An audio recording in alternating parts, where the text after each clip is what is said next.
Solo quiero empezar de nuevo agradeciendo a los organizadores del encuentro por la generosidad y por la hospitalidad. Entro directo en el texto que he preparado para esta ocasión. Debo decir que lo que escucharán ustedes es una adaptación de un texto más largo que no está centrado en el tema del encuentro, es decir, en el tema de la objetividad, pero que, digamos, bueno, plantea algunas cosas a mi juicio interesantes y que tal vez podrán propiciar algún tipo de diálogo, discusión, crítica, etc. Y es básicamente el propósito. A manera de introducción ya de mi presentación, hablaré sobre todo de Kant y de Nagel, o de Thomas Nagel, como quieran pronunciarlo, en relación con el tema de la objetividad. Básicamente voy a presentar primero algunas ideas muy escuetas sobre lo que podría entresacarse de cada uno de estos autores en torno al tema de la objetividad, y digamos que lo que haré es sobre todo un énfasis fuerte en las diferencias entre los dos autores por lo que toca a sus posiciones metafísicas. Entonces, bueno, se ha discutido un poco la radicalidad y la moderación en política y en filosofía, y bueno, al contrario de algunos autores contemporáneos o posmodernos, yo me inclino por favorecer la radicalidad política y la moderación filosófica. Entonces, bueno, la conclusión que presento en este trabajo tendrá que ver justamente con esta, digamos, moderación filosófica, ¿no? Entonces, no sé si podemos... Ahí tienen ustedes el objetivo, que es, ya lo he dicho de alguna u otra manera, es básicamente examinar estos dos modelos para entender la objetividad y la idea asociada de los límites a la objetividad, ¿no? Y digamos que estos dos modelos, el kantiano y el nageliano, por supuesto, como es natural y esperable, pues de alguna manera se definen o se pueden describir y caracterizar en su relación con su opuesto, o sea, con lo subjetivo o con la subjetividad, ¿no?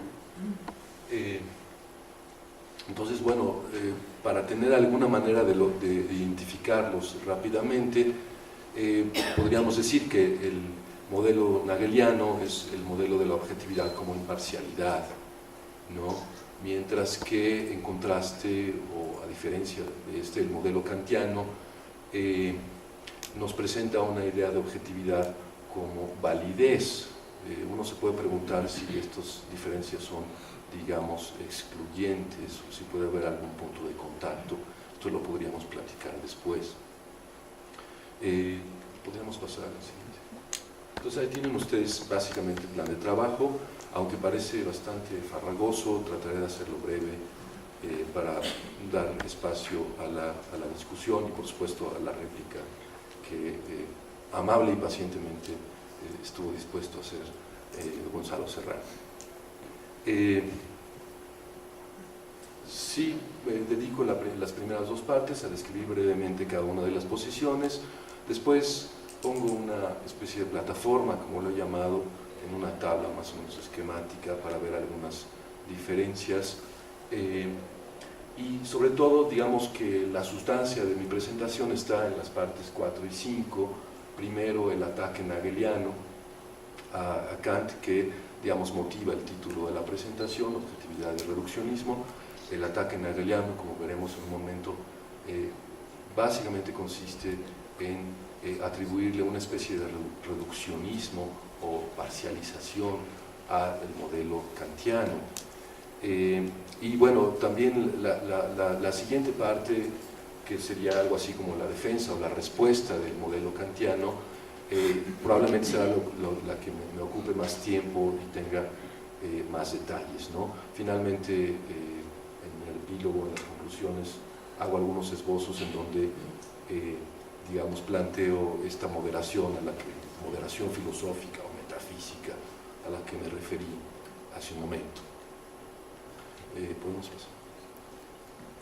Entonces ahí tienen ustedes, digamos, de manera muy compacta, una descripción de la caracterización hegeliana de la objetividad como imparcialidad, ¿no? Recuerden ustedes, para Hegel, sobre todo en el texto de 86, el punto de vista desde ninguna parte, título que suena en español un poco raro, pero así está, justo por el fondo de cultura económica.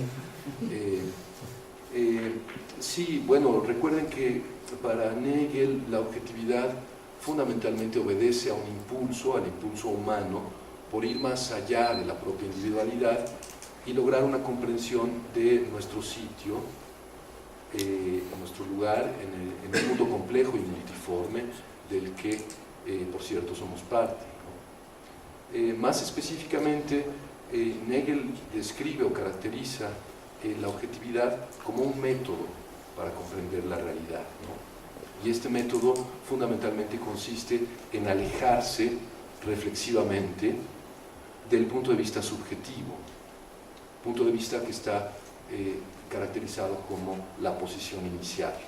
Entonces, en este modelo, muy brevemente, podemos ver que cuanto menor sea el ingrediente de parcialidad en nuestras creencias y en nuestras actitudes, generalmente dicho, mayor será su objetividad, ¿no?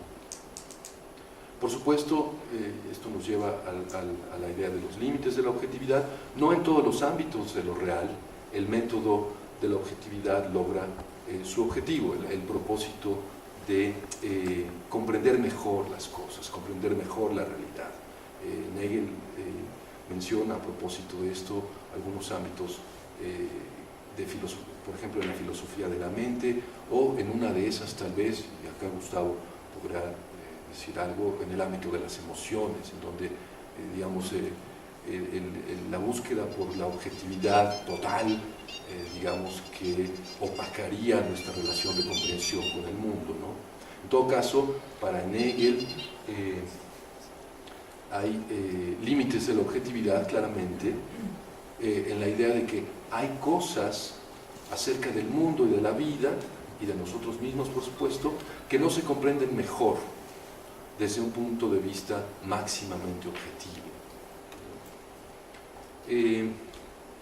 Tal vez podríamos pasar a la siguiente, por favor.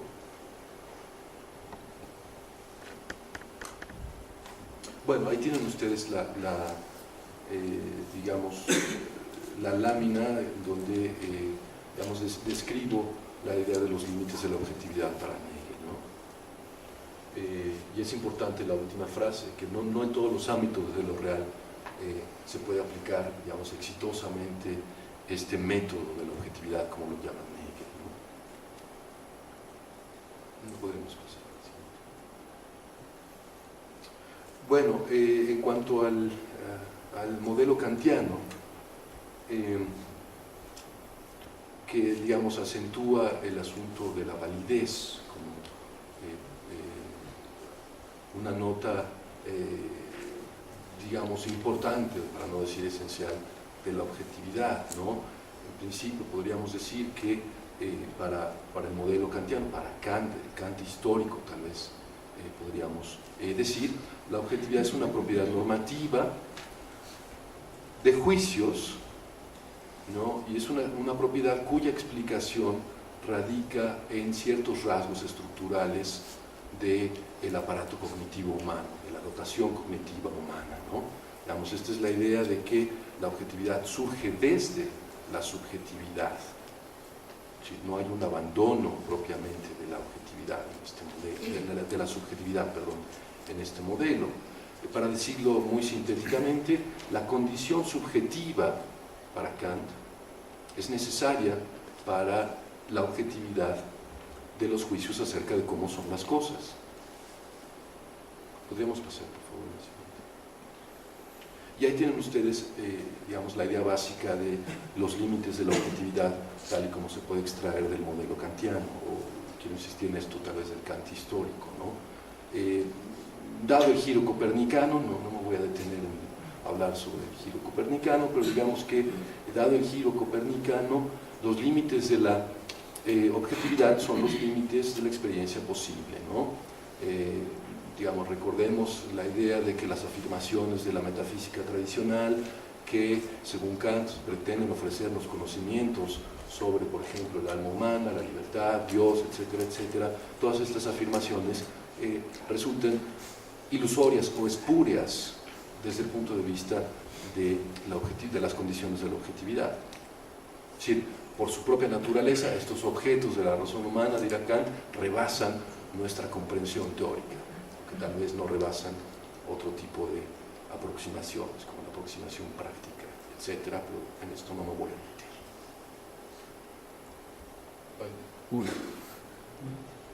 Bueno, espero que se lea esto, no es demasiado importante, pero no contemplaba este cambio del uso de apariencia, no hay por qué preocuparse demasiado. Ahí básicamente lo que me interesa poner gráficamente es lo siguiente. Si nosotros vemos un poco el programa filosófico tal como lo expresan estos dos autores, vamos a encontrar, bueno, por lo menos yo encuentro dificultades para poderlos comparar, poderlos calibrar, ¿no? Digamos, recordar, para esto hay que recordar la idea de que el programa filosófico de Hegel es fundamentalmente una crítica, ¿sí? Lo describe él como una crítica y una defensa de la objetividad, ¿no?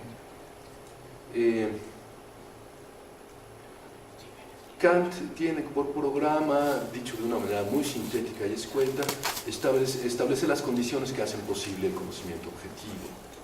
Entonces, a nivel de la descripción de los programas, parece no haber tanto problema. Gracias. Parece no haber una manera clara de calibrar o de comparar estos dos modelos, pero donde me parece que hay una manera bastante clara de hacerlo, y esto, digamos, es en lo que se centra lo que sigue de mi trabajo, es, digamos, en su metafísica, ¿no? Muy claramente, para Hegel, el método de la objetividad requiere del realismo, de una forma de realismo que examinaremos con un poco más de cuidado a continuación. Y ahí pongo esta frase que tal vez captura el realismo de Hegel. El mundo, dice Hegel, es en un sentido fuerte, independiente de nuestras posibles representaciones. Hablaremos un poco más sobre este realismo fuerte, ¿no? Al final, digamos que sugeriré que es un realismo inmoderado, que habría que moderar, pero esto es simplemente un adelanto de lo que voy a concluir. Y digamos, por contraste, si uno escarba o revisa los compromisos metafísicos de Kant, bueno, muy claramente él tiene un compromiso idealista, ¿no? Casi descaradamente idealista.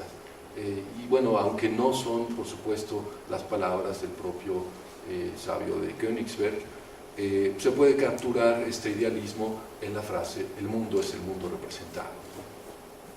Entonces, es en este aspecto de los dos modelos en el que me voy a concentrar en lo que sigue, ¿no? Podemos pasar a lo siguiente. Claro, acá introduzco esta idea, esta cita de Peter Strawson, justamente para hacer ver esta posible comparación en términos de los modelos, los compromisos metafísicos de cada uno de ellos. Y simplemente quiero leer la frase de Strawson, que por supuesto habrá que después matizar tal vez, ¿no? Dice Strawson: Hegel y Kant parten del anhelo humano por trascender las apariencias y lograr una concepción libre de toda parcialidad de las cosas tal y como son. Se distinguen en que el primero piensa que es posible satisfacer, así sea parcialmente, tal anhelo, mientras que el segundo lo niega. Esta es una manera muy sintética de ver cómo se pueden digamos, poner a pelear entre sí, para ponerlo de una manera más o menos dramática, ¿no? Recordemos entonces que para Hegel la objetividad, como por cierto el escepticismo, que no tocaré acá, pero la objetividad surge justo de la idea de que hay un mundo real que nos contiene y que las apariencias surgen por nuestra interacción con ese mundo. Entonces, desde un punto de vista más objetivo que el punto de vista inicial, las apariencias tendrían que ser explicadas como parte del mundo, etcétera, etcétera. Por ejemplo, la distinción entre propiedades primarias y propiedades secundarias, ¿no? Tan conocida en la tradición de la filosofía moderna desde Locke, se consideran desde el modelo hegeliano como un progreso en la objetividad. Es decir, no es que desaparezca esa distinción, no es que desaparezcan, valga decirlo así, las apariencias reportadas, digamos, por la descripción de propiedades secundarias, sino que esta distinción, propiedades primarias y secundarias, se explica como parte de un mundo más amplio, como parte del mundo, digamos, que constituyen los objetos que tienen propiedades primarias. En contraste, entonces, para Kant, la objetividad está restringida a los juicios sobre los objetos tal y como son para nosotros, ¿no? Es decir, para los fenómenos o para los particulares en espacio y tiempo. De esta manera, la objetividad solo se entiende cuando se tiene una comprensión adecuada de la constitución subjetiva que caracteriza típicamente a los humanos. De ahí, digamos, la declaración kantiana de ignorancia o una especie de máxima de humildad epistémica que nos diría, bueno, ¿qué propiedades tienen los objetos al margen de la experiencia posible o independientemente de nuestra constitución humana? Es algo de lo que permaneceremos siempre, por siempre ignorantes, ¿no? Veamos entonces ahora con un poco más de detalle el ataque de Hegel. Quiero preguntar hasta qué horas tengo para como a las 10:20, a las 11. Bueno. Bien, entonces ahí tienen ustedes tres enunciados compactos que pueden caracterizar el ataque de Hegel a Kant. No es, por supuesto, digamos, no son caracterizaciones directamente sacadas de Hegel. Por cierto, este ataque, como ustedes sabrán, el ataque de reduccionismo fue lanzado contra Kant desde la primera edición de la Crítica de la Razón Pura, con esta famosa reseña anónima que resultó muy productiva para Kant, porque le llevó a reformar muchas cosas. Pero lo que quiero simplemente expresar aquí es que, por ejemplo, la primera caracterización, hacer de las cosas meras representaciones, es una caracterización que se puede encontrar en las primeras reseñas y en la primera recepción de la Crítica de la Razón Pura a partir de 1781. Entonces es curioso cómo estas acusaciones, a pesar de que pasan las aguas bajo los puentes de la filosofía, se, digamos, renuevan y repiten, ¿no?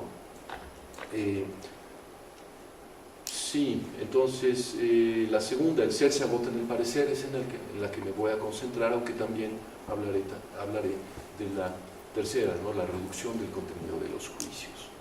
Podemos pasar a la siguiente, por favor. Para explicar entonces el cargo de reduccionismo, permítanme introducir muy brevemente un comportamiento, digamos, diferenciado cuando analizamos la dicotomía ser-parecer, ¿no? Sé que esto es un tema complicado y polémico. Creo que mi colega Salma Saab va a hablar algo sobre esto, pero digamos, no quiero hacer demasiado énfasis en esta caracterización, solo estoy usando estas distinciones para introducir el cargo de reduccionismo, ¿no? Digamos, cuando uno dice que reduce a algo, reducir, ¿no? Finalmente es un término relativo. Solo quien tiene la tortilla completa, para ponerlo así, puede quejarse de que se le ha dado reducida. Pero entonces, una manera de formular el ataque que nos ocupa ahora es con la idea justamente de que para Kant el ser se agota en el parecer. Entonces, veamos estos tres casos, ¿no? Modos de hablar de pareceres. Por supuesto, esta es una manera de introducir la distinción propiedades primarias, propiedades secundarias, ¿no? Pensemos en el caso de ser y parecer una serpiente. Es evidente que si algo es una serpiente, eso es algo que en condiciones normales parece una serpiente. Ahora, el que algo sea una serpiente explica por qué justamente en un momento dado ese algo puede parecer una serpiente. Y si bien parecer una serpiente es compatible ciertamente con no serlo, con no ser una serpiente, la explicación de lo que es una serpiente no requiere en principio explicar por qué algo parece una serpiente. Entonces, en este sentido podríamos decir, parecer una serpiente está subordinado a ser una serpiente. Si se quiere poner en términos de posesión de conceptos, tal vez esto sea polémico y habrá que matizarlo, pero podríamos decir, es imposible hacerse del concepto de parecer una serpiente si uno no posee ya previamente el concepto de ser una serpiente. Algo similar, con sus matices por supuesto, puede afirmarse en el caso de ser y parecer un triángulo. Podríamos decir que uno no necesita considerar qué figura parece tener un determinado objeto para saber que algo es un triángulo, que tiene la propiedad de ser triangular. Desde luego, ser un triángulo explica por qué algo puede parecer un triángulo en un momento dado. Pero la apariencia triangular no requiere jugar ningún papel en la explicación de por qué algo es un triángulo.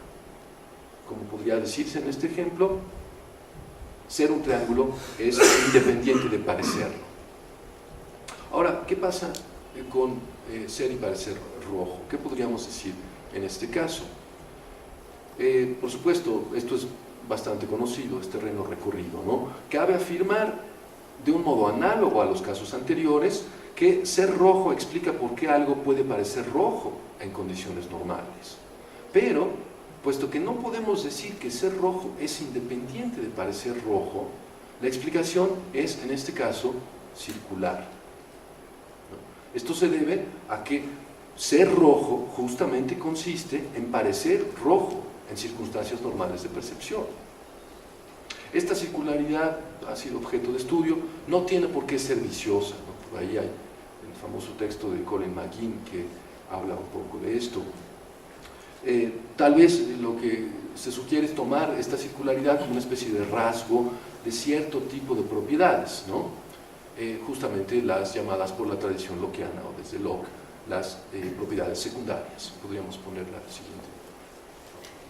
Y ahí tienen ustedes una caracterización, en primer lugar, de lo que podríamos llamar una propiedad secundaria, ¿no? Una propiedad P atribuida a algún objeto X es secundaria solo en el caso de que X normalmente parezca P. Es la conocida idea de que, digamos, el ser en el caso de estas propiedades, el parecer en el caso de estas propiedades es constitutivo del ser. O, como también se ha dicho, su S es superkeeping, ¿no?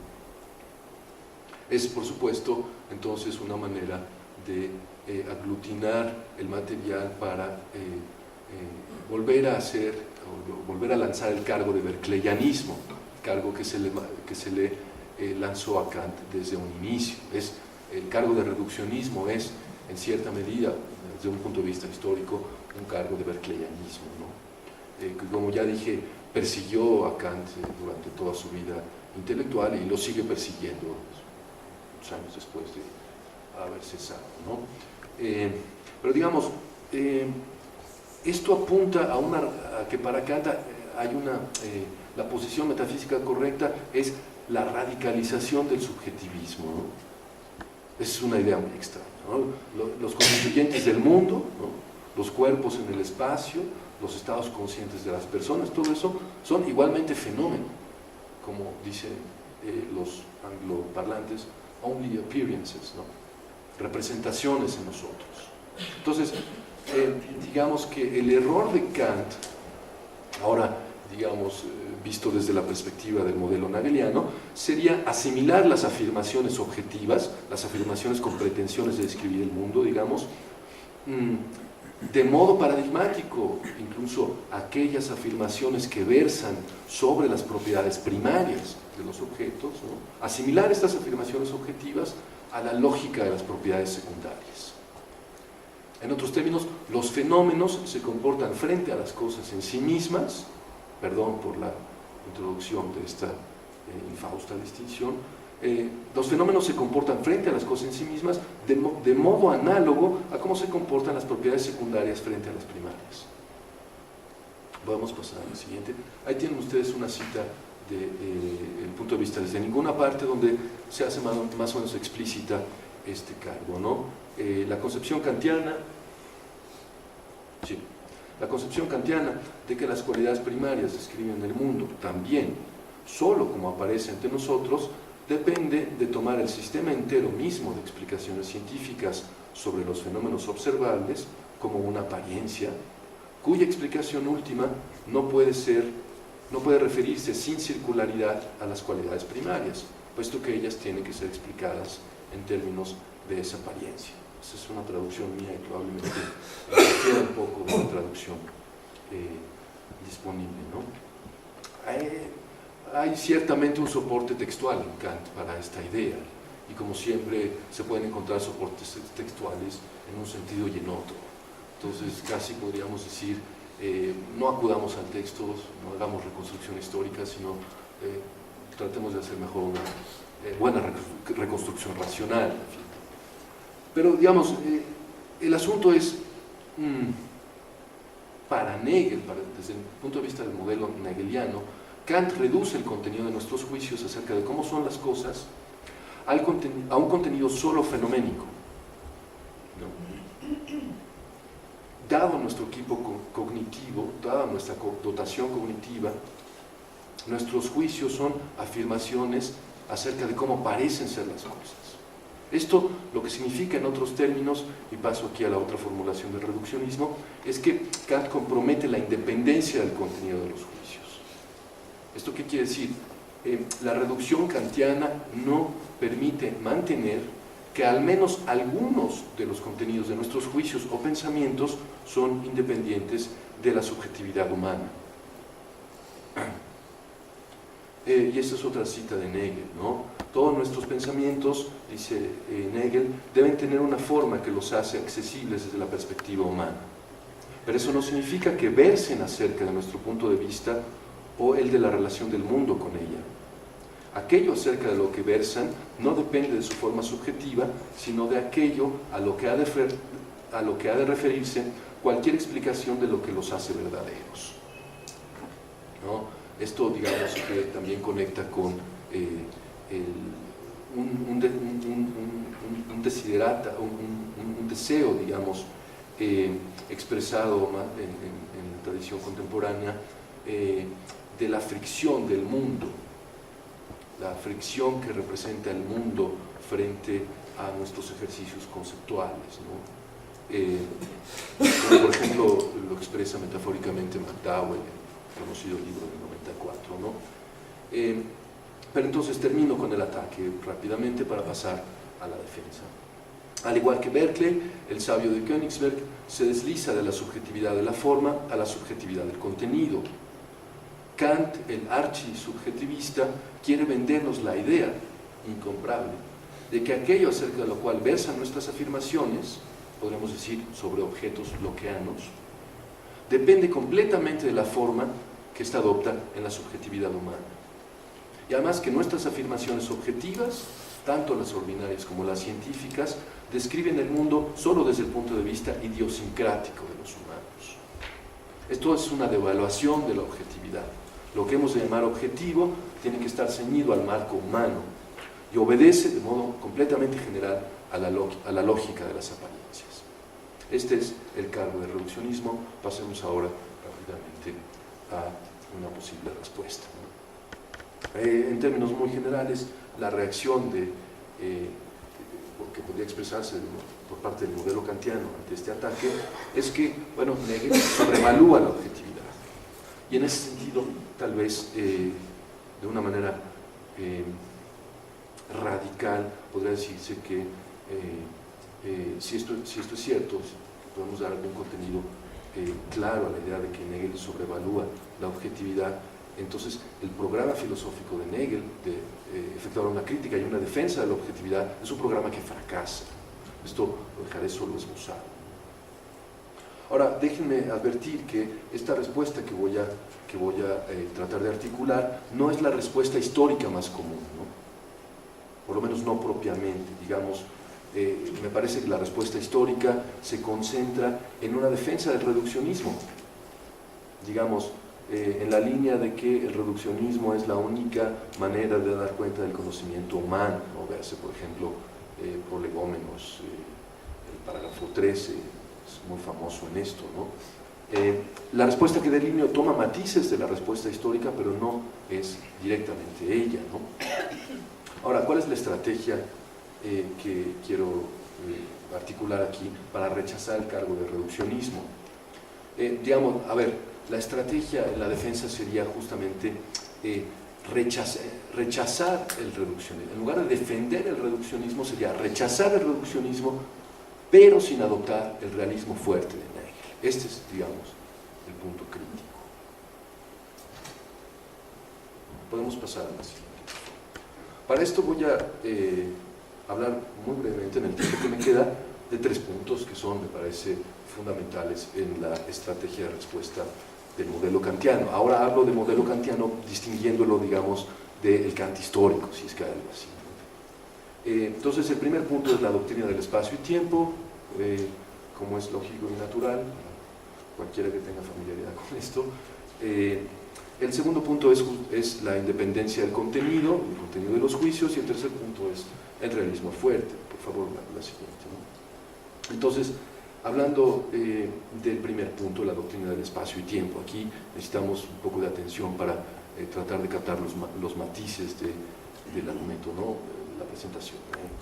Digamos, sí, podríamos partir de una ambigüedad que ya señala Strawson hace más de 40 años en su famoso libro sobre la crítica de la razón pura, una ambigüedad que se relaciona con la idea de que espacio y tiempo son formas de la intuición sensible, ¿no?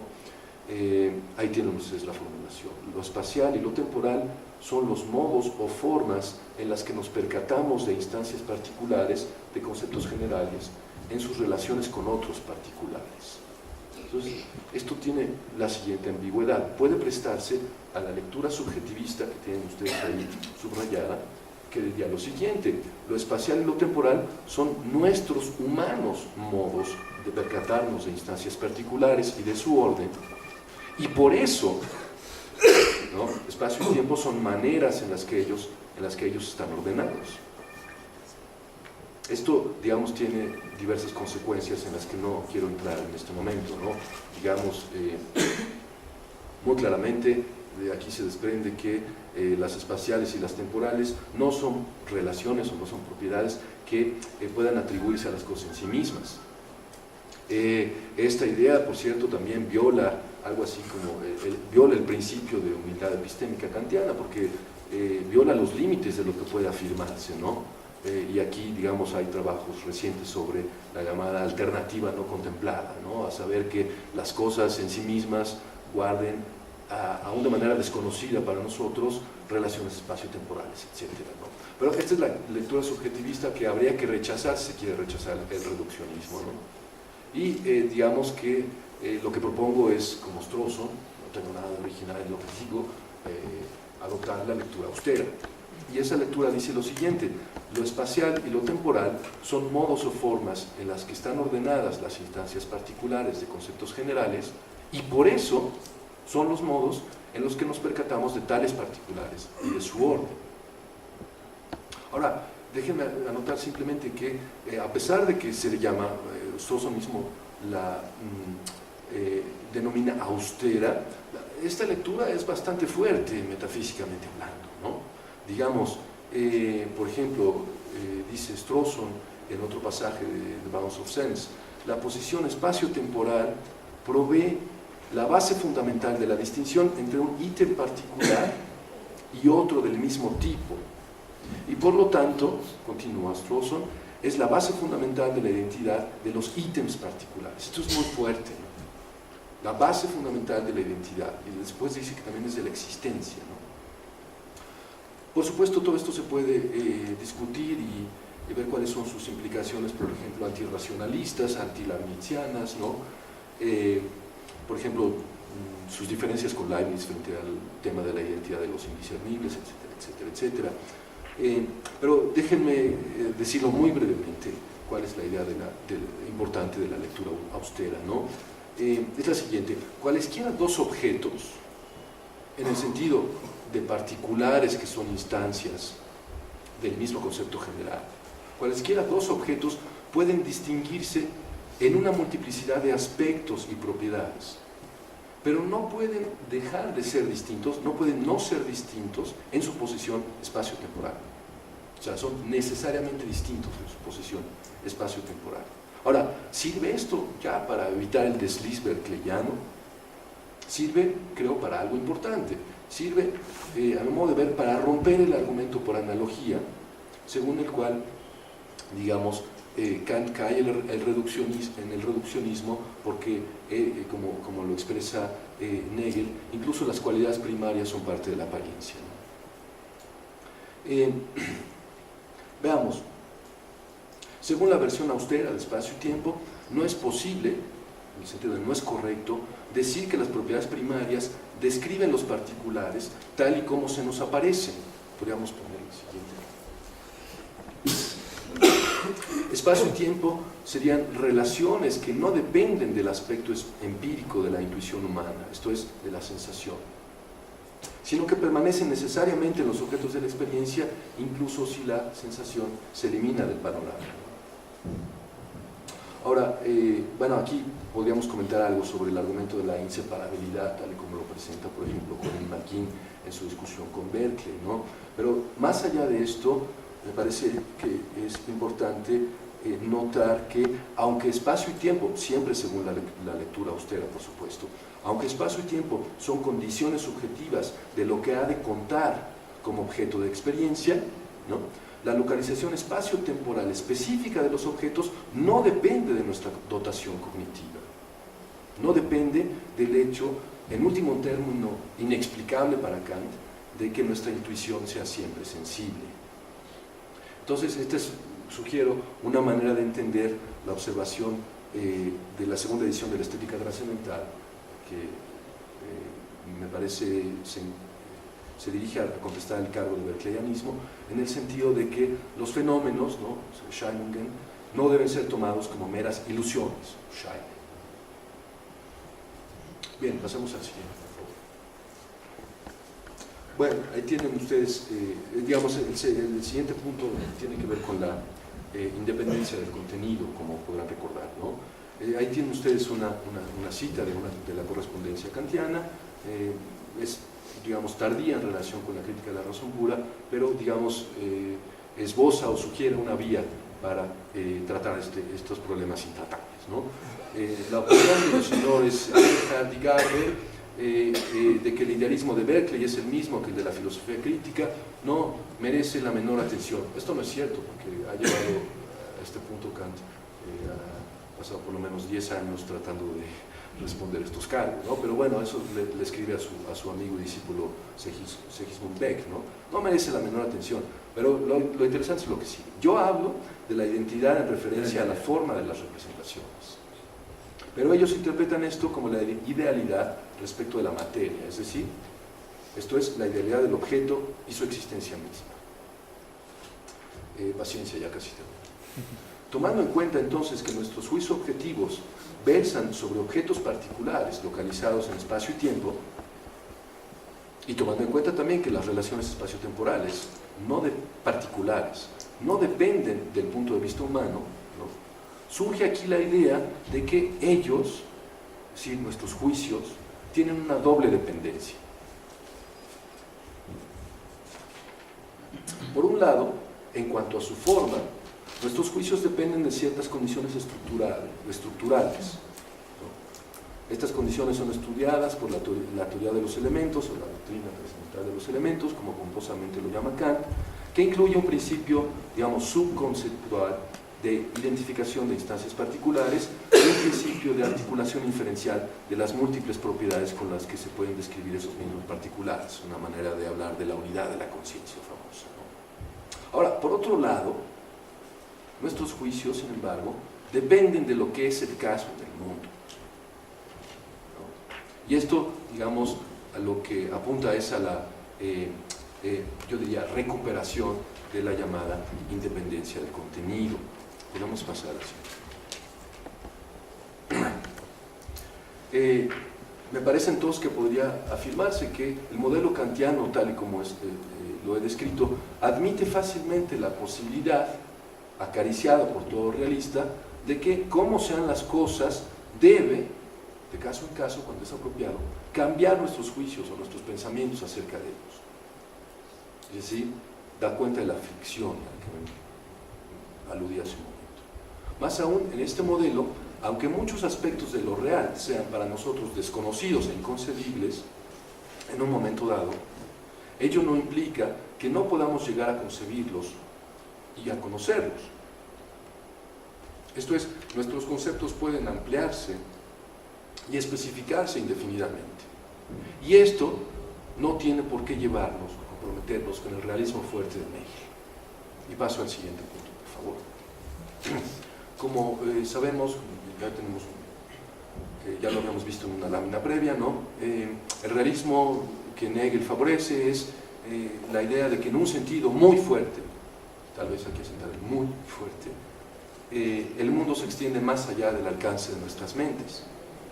Y tenemos la siguiente formulación que me parece la definitiva, ¿no? Para mí está un poco la exageración o el defecto, pues, del modelo hegeliano, ¿no? La idea de que el mundo puede contener no solo lo que no conocemos y no podemos todavía concebir, sino también lo que nunca podríamos concebir. Y este reconocimiento, continúa Hegel, de sus propios límites, debe incorporarse a nuestra concepción de la realidad, ¿no? Por eso enfatizo esto, lo que nunca podríamos concebir.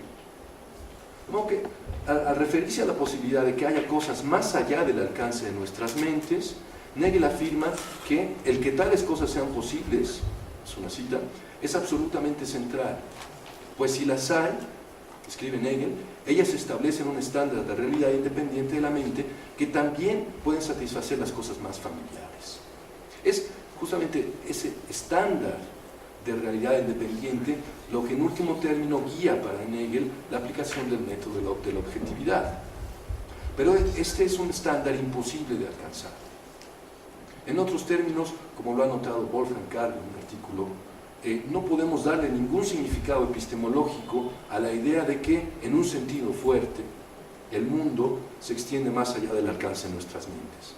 Esta parte del mundo, si la hubiera, sería algo que por principio nos es inaccesible, por lo que sería una posibilidad vacía de contenido para nosotros. Con ello se pierde lo que para muchos es el mayor atractivo del realismo, condensado en la metáfora de la fricción y del freno a nuestros ejercicios conceptuales.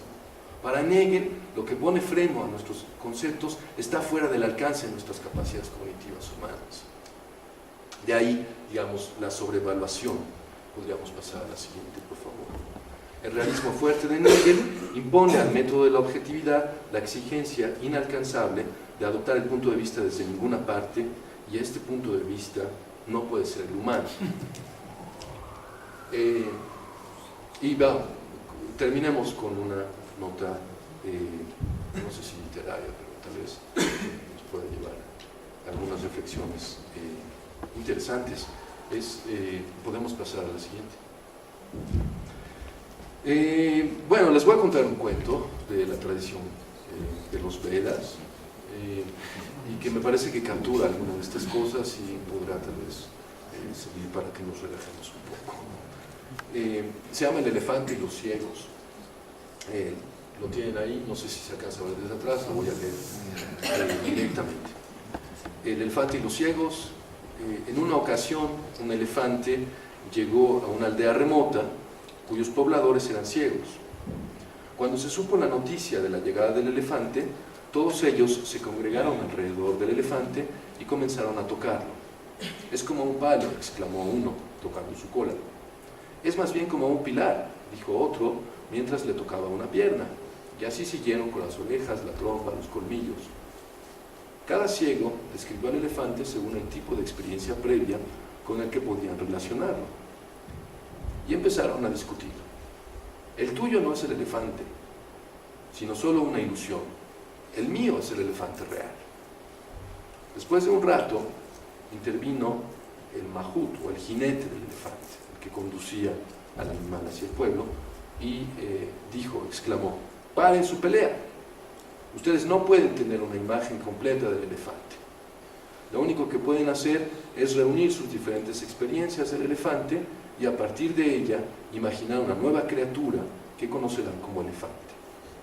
Pero el elefante es todo eso y algo más, que ustedes nunca podrán llegar a conocer». En fin, esto nos puede llevar a reflexiones. Termino. Si nuestra condición es como la de los ciegos de la historia, una moraleja que podemos extraer es que debemos librarnos de la tentación de colocarnos en el punto de vista del jinete del elefante, el punto de vista, diríamos, desde ninguna parte, y al mismo tiempo seguir siendo ciegos. No podemos tener las dos cosas. Podemos poner la última, por favor. Para ponerlo en un vocabulario afín a Kant y a su tradición, debemos ser realistas, moderados, empíricos, si queremos evitar los riesgos para la objetividad del idealismo extremo. Aquel, recuerden, que niega la independencia del mundo respecto a nuestras representaciones. Pero debemos ser idealistas, moderados, es decir, formales o trascendentales, si queremos evitar los riesgos del realismo fuerte. Es verdad que la imagen que produce este juego de personajes filosóficos aparentemente antagónicos es una imagen de inestabilidad, de continuas tensiones mutuas. Pero eso es algo que, según creo, uno debe esperar siempre de la filosofía. Gracias.